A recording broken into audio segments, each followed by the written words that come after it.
Hello everybody, welcome to another New Manchester video. This is yours truly, Richard, the owner of the New Manchester YouTube channel. And in this video I'm going to be talking about some things that's going on overseas, outside of the US. I'm not going to be talking about anything that's personal to me and just complain about something that's happening on this channel. I'm just going to ignore all of this and just focus on things that I should be talking about on this channel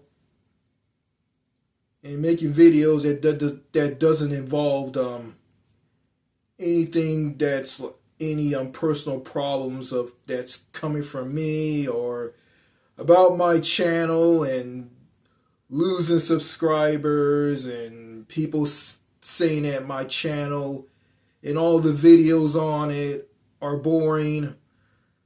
You know, I'm not going to talk about all of that. So just going to kill that and just focus on something that's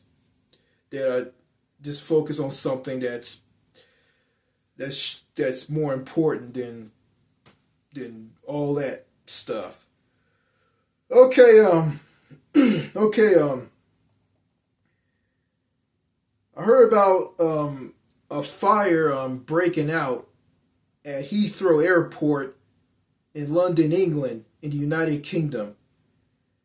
Yeah, a fire broke out at Heathrow Airport. And I heard about this on NPR on the radio when I was driving somewhere in my car. I was in my car driving, and I heard about this on the radio about Heathrow Airport having a fire.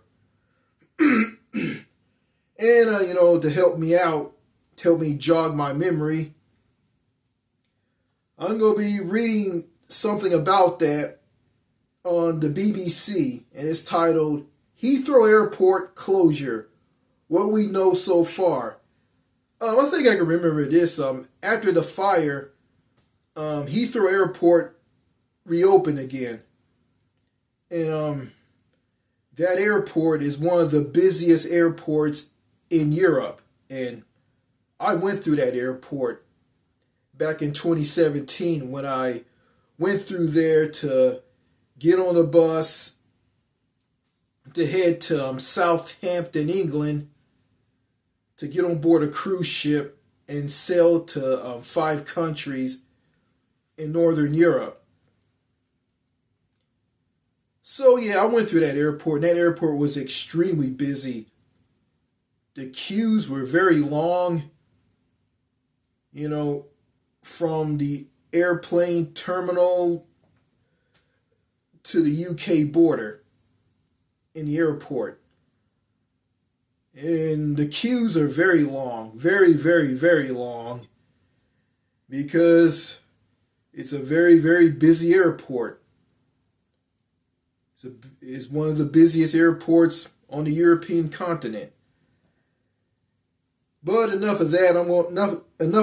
I'm going to read about the Heathrow Airport closure. Okay, it's titled on the BBC, Heathrow Airport Closure, What We Know So Far. Flights has resumed at Heathrow Airport a day after a fire at a nearby electrical substation shut down operations at one of the world's major transport hubs. Heathrow, the UK's busiest airport, said on Saturday morning it was open and fully operational. However, flight disruptions are expected to last for days. British Airways estimated 85% of its planned flights would run on Saturday, but with delays throughout. As of 7 o'clock or 700 GMT, the majority of departures had left as expected, but of arrivals, 9 of the first 20 flights scheduled to land were canceled. More than 1,300 flights were affected on Friday, tracking website Flight Trader 24 said, and passengers were told not to travel to the airport unless their airline revised them too. Okay, yeah, I heard that people who were catching flights at Heathrow in London couldn't get on those flights because of that fire that broke out, and yeah, you had people who were stranded at that airport who wanted to fly to places that they need to go to or head back home. Some need to head to Paris. Some need to head to I think to Switzerland or any other country in the world. But they couldn't board their flight because of the fire disruption at Heathrow at the airport. So they were just stuck there. Okay, National Grid said that an interim solution had been found to allow power to be restored to customers, including Heathrow Airport, saying that the network had been reconfigured to restore all customers impacted. To restore all custodians impacted. Okay. Firefighters worked throughout the day to bring the blaze at North Height substation in Hands, West London under control. Here's what we know so far. Okay, it says here live. First flights of day land at Heathrow as services resume after a day of chaos. What are my rights if my flight is canceled or delayed? Okay, it continues as, why was Heathrow closed? A fire at an electrical substation in West London, which supplies Heathrow, caused a major power outage at the airport, postponing its closure. It is not yet known what caused the fire at the substation, but the Transportation Secretary Heidi Alexander said there was no suggestion of foul play as counterterrorism police investigate. The Counterterrorism Command has specific capabilities and capacities that meant that they are used to conducting investigations at pace. She said, adding that there were needed as the fire took place next to a critical piece of national infrastructure. Emergency services were first called to Nestle's Avenues in Hands, West London, at 23:23 GMT on Thursday. Jonathan Smith, London Fire Brigade, LFB, Deputy Commissioner, said the fire at the electrical substation involved a transformer containing 25,000 liters of cooling oil. Whoa. Ooh. The fire was very visible and significant, he said. The LFB said the fire was under control by 6:28. The fire on Friday evening, the service said the fire was believed to be non-conspicuous, and the investigation will focus on electrical distribution equipment. Commander Simon Messenger, who is leading the Metropolitan Police's response to the fire, said various various specialist investigators continue to examine the scene, and it is expected to take some time before full assessments can be completed. But the repeated that at this stage there remains no indication of any foul play. The substation is about a mile and a half away from the airport. The Energy Secretary Ed Miliband told BBC Radio 4's Today program the substation's backup generator appears to have been knocked out. Videos shared on social media showed tall flames and plumes of smoke burling from the substation overnight. Oh. So that thing's about to explode. People living nearby were advised to keep doors and windows closed to avoid smoke inhalation. How did the fire lead to so much disruption? With Heathrow being such a busy airport for passenger journeys and global trade, questions have been raised over whether it has backup systems in the event of power cuts. The BBC understands that Heathrow does have backup power for its key systems, but kickstarting these alternative power supplies for the whole airport takes time.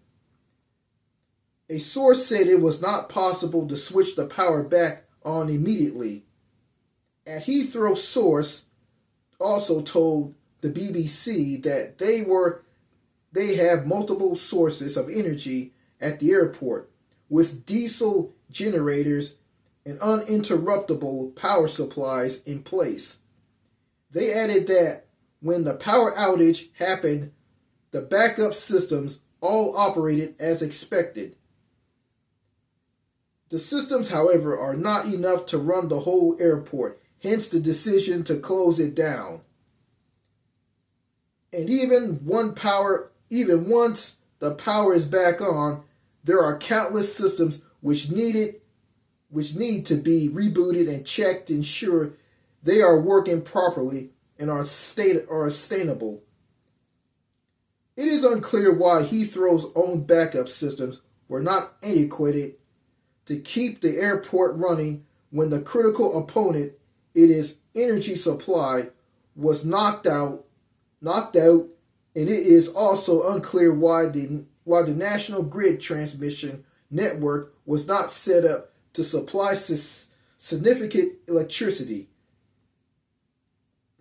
A Heathrow source said these questions would be investigated. Yeah, just checking the time on my smartphone. Don't want to make a long video.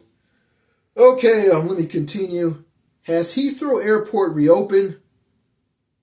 The first flight since the fire took off from and landed at Heathrow on Friday evening, with the airport immediately saying it would compromise precipitation and relocation of aircraft. Heathrow said the airport was open and fully operational on Saturday morning. However, a number of flights were canceled and disruptions were expected to last days. Oh, I already read that. Okay, hold on a second. I already read that. Oh wait, sorry folks. This is different. They just talk about something again about the airport shut down because of that fire. Has Heathrow Airport reopened? The first flight since the fire took off from and landed at Heathrow on Friday evening, which the airport in Italy saying it would compromise precipitation and relocation of aircraft. Heathrow said the airport was open and fully operational on Saturday morning. However, a number of flights were canceled and disruptions were expected to last for days. The closure had knocked out effects at many other airports as airlines canceled and diverted flights. The airport has apologized for the disruption and has advised passengers to contact their airlines for further information. Okay, that's it. They're talking about the helpline number, so I'm not going to read that. Late on Friday, the Department of Transportation said on X that restrictions on overnight flights at Heathrow has been temporarily lifted to ease congestion. Only 5,800 flights were allowed to take off or land at Heathrow between 23:30 and 600 each year, the time, under government restrictions designated to limit how much noise the airport makes at night. So Heathrow Airport is pretty noisy. Who has been affected? At least 1,351 flights to and from Heathrow were affected on Friday. Flight Trader 24 said, with some 120 affected aircrafts already in the air when the closure was announced. The Foreign Office has advised UK citizens who are abroad and require urgent assistance to contact their teams via an online query form. Air Canada and United Airlines have announced they will be resuming some or all of their flights from Friday evening. Virgin Atlantic has said it hopes to operate a near full schedule on Saturday with limited cancellations, adding that it will be continuously review flights. Gatwick Airport told the BBC it was aware of the situation at Heathrow Airport and stands already to support as required. Several of Australia's Qantas airline planes have been diverted from London to Paris, with other flights likely to be affected, it said. British Airways has cancelled all its short-haul flights due to operate to and from the airport on Friday. Some long-haul flights, including to Cape Town, Johannesburg, Singapore, and Rio de Janeiro, were later given clearance to depart from Heathrow from 1900 GMT, and the airline said it was reviewing the fire's implications from Saturday's schedule and beyond. Cathay Pacific, Hong Kong's main airline, canceled all its flights to London on Friday. Heathrow Express Air Railway Service said it was running a reduced service from Paddington to Heathrow. How have locals been affected? In addition to passengers expecting to fly, disruptions have been caused to thousands of homes in West London, which has been left without power. About 150 people had to be evacuated from surrounding properties. More than 16,300 homes lost power in a large-scale outage caused by the fire. Energy supplier Scottish and Southern Electricity News, SSEN, said, "We're aware of a widespread power cut affecting many of our customers around the Hayes, Hounslow, and surrounding areas," it added. National Grid said on Friday afternoon the network had been reconfigured to restore all customers impacted, including the ability to resupply the parts of Heathrow Airport that are connected to North Hyde. Meanwhile, 2 nurseries and 4 schools in Hillingdon, the London borough Heathrow Airport is located in, are shut today. Hillington Council are assessing 12 people who were evacuated from their homes by the emergency services with hotel accommodation. Bin collectors will also be impacted on Friday, council warned. This is British. Bin means trash, but in the UK they call trash rubbish. Bin collectors will also be impacted on Friday, the council warned. Bus routes in the Hillington area have been affected, and the M4 is closed between Junction 3 and 4, while the Terminal 4 spur roads are also closed. No injuries from the fire have been reopened. What happens now? Counter-terrorism officers from the Metropolitan Police are now leading the investigation into the fire because of the location of the substation and the impact on critical national infrastructure. It added there was currently no indication of foul play, but it is keeping an open mind. London Fire Brigade said it was working closely with the Metropolitan Police. Heathrow Airport closed all day over power outage. Okay, and that's it. I'm sorry, folks. Yeah, I couldn't read this. I couldn't read this because my eyes were going like didn't catch the words, so I had to put my finger on the screen of this Apple iPad Mini so I can read along and catch the words as I read them. It is maybe because I'm in a dark room. That's probably what that is.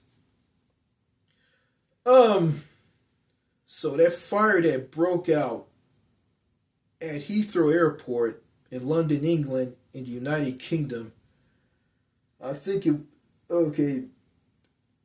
said the fire broke out and they think it was could be terrorism because the terrorist division of the Metropolitan Police in London, England, investigated it.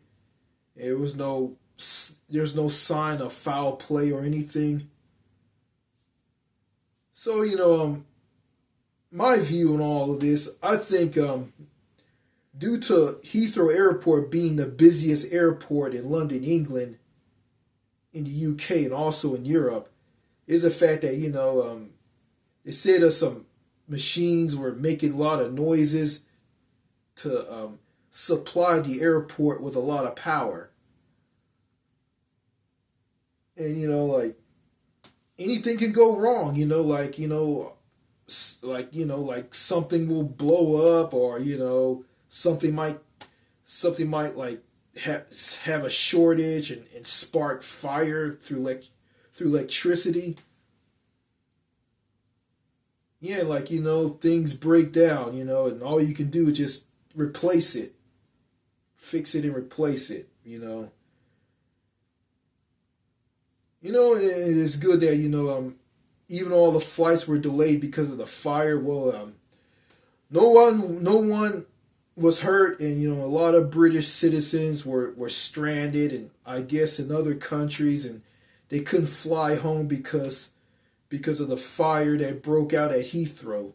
They couldn't fly back to the UK from where they are right now.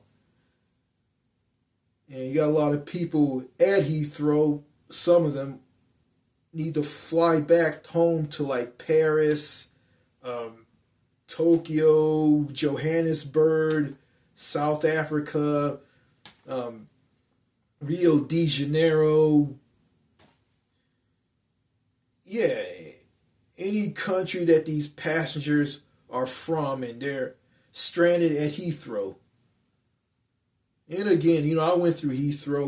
Heathrow is a really good airport. It's a nice airport, and I went there. Coming there from an airport in the U.S. and flying back to the U.S. On that from that 2017 cruise. in Northern Europe, which I went on with my parents and my sister back on the 6th date of July of 2017. So that's about like 8 years ago. It was a decent airport, you know, and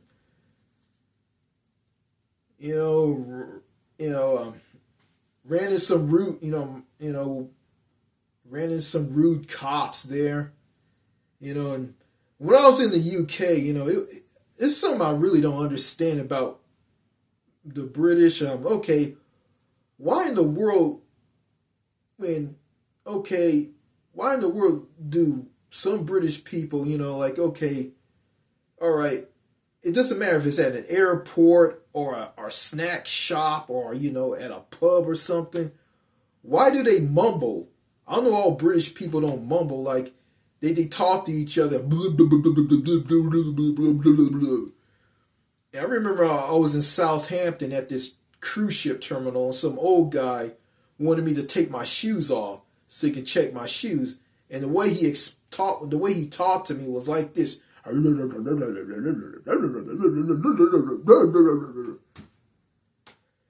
guess that's part of British culture, I wasn't angry or anything, I ain't saying all British, I ain't saying all British people are like that. I ran into some. Not all of them are like that. Hey, if any one of you who are watching this video, who are from the United Kingdom, please explain to me why some people in Britain mumble to each other when they talk like this, like. And I kind of saw that on the movie Shaun of the Dead. It's a British comedy horror film. With Simon Pegg and Nick Frost in it. Yeah, I think one of the characters, they went to some shop where they sell snacks and stuff. And one of the characters were mumbling at the cashier when he was paying for like some ice cream and a can of Diet Coke or whatnot, or Coke Light, as Diet Coke is viewed in other countries. Yeah, just explain. Okay, if you're from the UK, just explain to me why some Brits mumble when they talk to each other, or maybe all of them do that, or some do it, not all. Hope I'm making some sense on this video. Okay, I think that's all I gotta say in this video. And yeah, before I end this video, before I did this video, I did some spring cleaning today.